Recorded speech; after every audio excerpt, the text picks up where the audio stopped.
G'day everyone, it's that lad. Usually around this time of week I would be working away on a video, editing it after filming the process of me building it up, yapping away about some random facts involving the prop, and then filming it in action for about 5 minutes. However, this time around I wanted to make a different sort of video entirely. I thought I'd break out of my comfort zone of just filming my props in my current collection and instead talking about something which I've always thought about discussing on the channel, I just didn't know when to do it. I recently watched a video by a YouTuber in the Halloween haunt community named Ryan Z. If you haven't heard of him, make sure to check him out as he makes some pretty humorous content. I even laughed a little. In one of his videos, he discussed if height matters in a Halloween prop. Now, I should mention that in the video, he uses examples of many different animatronics in his collection that he owns. These examples include the 15-foot Phantom from Home Depot, the 12-foot Skeleton from Home Depot, the 10-foot Immortal Werewolf from Home Depot, Mr. Dark from Techie Toys, just to name a few, and of course the smaller stuff like the Jumping Spider, which I also have. However, given my location and the fact that I'm not from the United States of America where the majority of the props I mentioned are sold, it gets very difficult for me to describe the overall bulkiness or the height of the prop when I don't really have a real life example to go off of from experience in person of seeing one. Now, that's not saying that all American props are hard to find in Australia. Take for example Morris Costumes. Morris Costumes primarily deals with seasonal visions to commission, design, and then create their props each and every year. Now once that process is completed and Morris then receives the props, it is up to them whether they want to essentially gatekeep it for their own profit or if they want to ship out excess stock to different shops across both the United States or Canada or the world. Fortunately for people like me, they do. For example, Joker's Costume Megastore is the primary receiver and supplier of Morris Costumes, Halloween animatronics and props. Unfortunately, however, I can't really say the same for the Home Depot or the Lowe's animatronics, as those are a different story. You see, Menards, Lowe's, but mostly Home Depot, instead only sell their products internally, meaning those props like, for example, the 12-foot Skeleton are only sold by Home Depot themselves and not shipped out externally. Now, it's not all doom and gloom. There are actually some companies that have just started up which operate over Facebook primarily, which are, as of right now, negotiating with Home Depot to buy stock and then reselling that stock once the shipment reaches Australian soil. Now, this is great news for those who are die-hard animatronic fans. However, there are a few things you may need to watch out for. As the majority of the Home Depot animatronics that have been made famous throughout YouTube, a lot of them are huge, which means you will need a whole lot of space just to store the prop when it's the off-season. Now, I haven't seen a box for a Home Depot animatronic, however, judging by the ones that I see in the videos, it's not hard to imagine that they'll be quite huge, just like the average American. And even removing the fact that we don't really have the option to buy these Halloween animatronics from Home Depot from the equation, it doesn't really take much thought to realize that a 15 or 12 or even 10-foot prop will take up a whole lot of room in, say, a house or a storage unit even. So this is where I sort of make my first point, and that's, does the overall height of an animatronic really matter when it comes to making it scary? I mean, sure, if you want to have an imposing figure or something that stands out at your front driveway to lure people into your trick-or-treat or your home haunt, then yes, I do think it's an addition, at least, even a benefit. However, I don't think having an enormous amount of, say, 7, 8, 9, 10, 11, even 12-foot animatronics really matters in the end game of wanting to scare people with your robots. Another thing to consider too is with the big, huge props, a lot of them don't really have a jump scare factor, which some of the smaller ones have. Yes, they do move from side to side, or they speak, or they make weird sounds. Earth is good for nothing.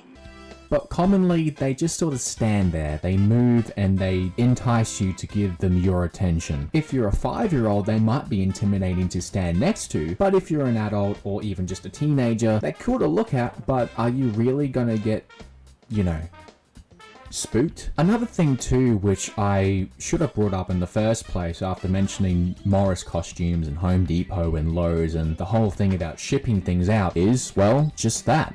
Shipping. Now, as I mentioned before, there is a hub in Australia to buy Morris costume stock, but if you were to buy something overseas and then ship it over to Australia, not only would you be paying for the prop, but you would also be paying for shipping, GST. If the value of the amount of stuff that you're paying for and shipping is over 1,000 Australian dollars, you would be paying for the duties, the taxes, other charges. You would have to fill out a important declaration form once the shipment hits Australian shores. It's a whole big crazy process that seems really intimidating to most people who would try and do that. And the total price of all the costs of shipping and taxes and everything, once it finally reaches your home, you're probably going to be paying an extra 500, maybe even more once the whole thing is over. So taking this into account, if you're buying a John Doe, for example, then that should be fine. However, if you decide, yes, I'm going to buy a Cackles from Party City, then I believe it would be a bit more problematic, not gonna lie. But hey, it's up to you if you want to... Sorry, if you want to really fork out all that money to ship in nozzles, then be my guest. I ain't stopping you. There's no judgment there, brother.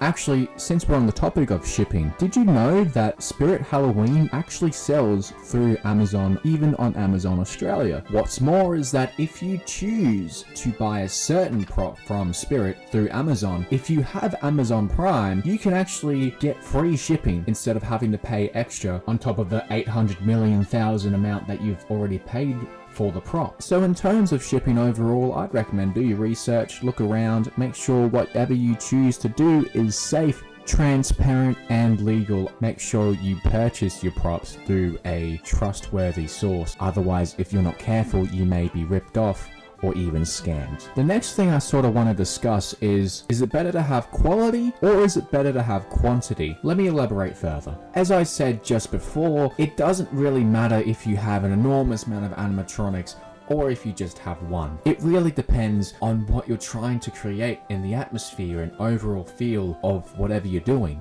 It also depends on the scale of what you're doing things in. If you just want to do a display at the front of your house, you might have one which is just sort of there to gain attention, like the 10-foot towering Reaper or the Rotten Ringmaster or something like that. Do you have a certain theme to your haunt that you want all these animatronics for, like a clown theme or a graveyard theme? Are you looking for an animatronic that jumps out at people and scares them? Are you choosing to go with the animatronics because you have a very limited or even no amount of actors to scare people with? Or do you just want to buy an animatronic that you found was cool or was really awesome to have in your house to set up and look at? Whatever it is, whatever it may be, please make sure you consider and think about what you want to do, as once you buy an animatronic and want to get more, it becomes a very costly hobby to maintain. Like, unless you're rich or if you have a YouTube channel that isn't going how you expected it to go, there's no real point in buying an animatronic if, for one, you can't store it, and two, you don't have anywhere to put it up in the first place. You also have to take into account depreciation. Unless it's new in the box and hasn't been opened,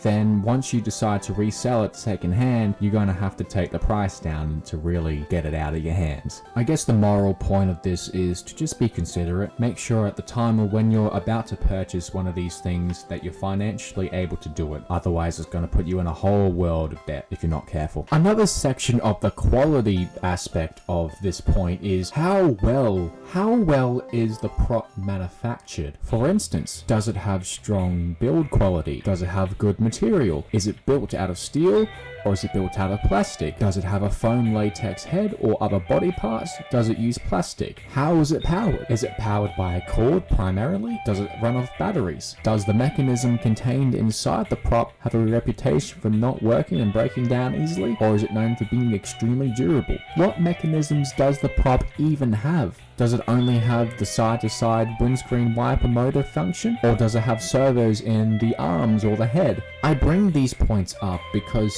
these are very big factors, especially if you own a prop for an extended amount of time. We're talking years. For example, if the prop has a foam latex head, if you choose to not store it in a dark, dry, cool place, then will the head dry rot, which means the color on the head will fade away, and over time the mask will slowly break down and deteriorate. If the main structure of the prop is built out of steel, then that's fantastic. But is it thick steel? Is it thin steel? Will it bend easily? Is it weatherproof? Will it rust easily? Does it have enough weight to the point where it can handle itself and anchor itself into the ground? Or will it require sandbags or tent pegs? If it's powered with a cord, do you need to plug it in somewhere? If so, do you have enough power to run the prop? There are many different things to consider when buying a prop. I, for example, consider many of these things, especially if I'm going to have them for the next few years. As I quickly learnt after I built my first prop, it's more than just taking it out of the box, setting it up, and then putting it back away in the box again. All these things may be affected when it comes to reselling them, like the mechanism not working properly, or the speaker not sounding right, or the latex mask that may be on a prop that has one having that aged look. One final point that I would bring up, and this is more so just speaking out of my mind, is I prefer style over substance. Like, it's truly amazing that we have a 12-foot skeleton that you can buy, but it's just a skeleton. Like, it's really cool, don't get me wrong, that the eyes light up and they look at you and they look around, and the overall size of the skeleton is a sight to behold, but that's it. There's not much to him, and that's the sort of thing I have with certain big props. For example, I think that the Carnival Barker and the upcoming Clown on Stilts animatronics are exceptions to this, because they have a platform that they're standing on, and it sort of makes sense as to why they are the way they are in the height. However, is it really needed for a graveyard host to be 8 feet in height? Not really. This is just a personal opinion that I have, but some of these huge tall props, 8 foot and above, some of these could be shortened down and they would still create the same effect. Ever since the first 12-foot skeleton got released, I think a lot of companies really bought into the whole trend of, hey, let's make this clown 12 feet tall. Why? He's tall. Like, isn't that scary? No? Well, die. That is going to be it for today's video. If you have any other opinions that you want to add onto this video that you may have, please feel free to comment. I probably won't see it, but hey, at least the attempt's there. If you liked the video, don't forget to give this video a like, and if you want to see more content from the channel like this and others, please consider subscribing and hitting the notification bell, because when you do that, you get notified when I upload. But other than that, that is going to be it. Thanks for watching this video. Thanks and bye.